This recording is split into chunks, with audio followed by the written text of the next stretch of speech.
Israeli सेना अब Gaza पट्टी में ज़मीनी सैन्य कार्रवाई की तैयारी में है और इसके तहत लगभग 1 लाख इजरायली सैनिक टैंक, आर्म्ड व्हीकल समेत दूसरे सैन्य संसाधनों से लैस होकर गाजा में प्रवेश करेंगे। इजरायली सेना का मकसद गाजा में घर घर की तलाशी लेना और वहां छिपे हमास आतंकवादियों को खत्म करना है। इसके लिए इजरायली वायुसेना ने पहले ही पर्याप्त एयर स्ट्राइक कर गाजा की कमर तोड़ दी है। हालांकि इसके बावजूद भी इजराइल के लिए गाजा में घुसकर जमीनी मिशन को अंजाम देना आसान नहीं बताया जा रहा। गाजा पट्टी की तुलना वियतनाम से की जा रही है, जिस पर अमेरिका ने जबरदस्त आक्रमण किया था, लेकिन 20 साल के युद्ध में भी वो जीत हासिल नहीं कर सका।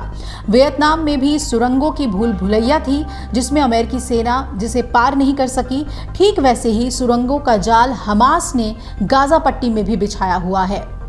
हमास ने इतने सालों में गाजा पट्टी में किसी भूमिगत शहर की तरह सुरंगों का एक नेटवर्क बनाया हुआ है और इसका प्रमुख मकसद इजराइल सेना की नज़रों से बचकर अपने मिशन को अंजाम देना है।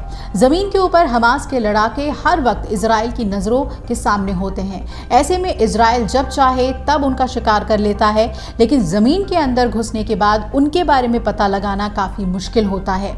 हालांकि एक खास बात यह है कि हमास ने इस मॉडल का आविष्कार नहीं किया था, इसे हिजबुल्लाह ने आयात किया था, जिसने 1990 के दशक में इजराइल के हवाई क्षेत्र के प्रभुत्व से निपटने के प्रयास में दक्षिणी लेबनान में एक समान नेटवर्क विकसित किया था।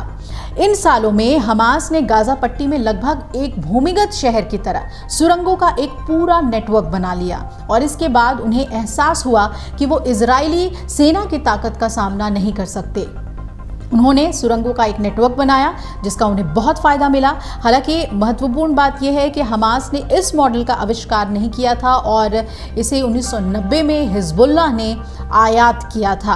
हमले से निपटने के प्रयास में दक्षिणी लेबनान में एक ऐसा ही सुरंगों का नेटवर्क विकसित किया गया था और इनमें से कुछ सुरंग गाजा की सीमा से सीधे इजरायली समुदायों तक जाती है। इससे हमास आतंकवादियों को घुसपैठ करने, अपहरण करने और इजरायली नागरिकों पर हमला करने में मदद मिलती है।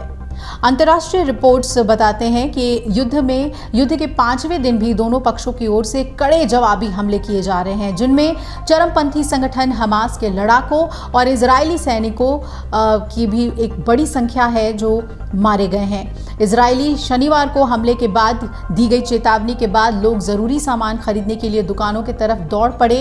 इसके चलते ज़्यादातर दुकानों में लोगों को सामान नहीं मिल रहा है और वो खाली पड़े हैं।